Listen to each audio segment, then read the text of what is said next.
Welcome to Mac and PC Prime Video, and today in this video I'm going to show how to fix a split Fusion drive.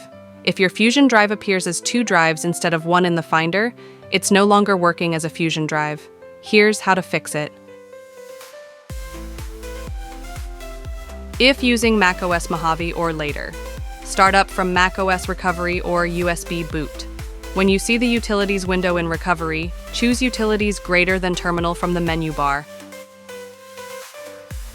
Type diskutil resetFusion in the terminal window, then press Return. Type Yes with a capital Y when prompted, then press Return. When Terminal indicates that the operation was successful, quit Terminal to return to the Utilities window. Choose Reinstall macOS, then follow the on-screen instructions to reinstall the Mac operating system. Your Mac will restart from your Fusion drive when finished. So that was it. Hope it was useful. Consider like for the video and subscribe to the channel. And if you have any questions, just comment down below. Thanks for watching.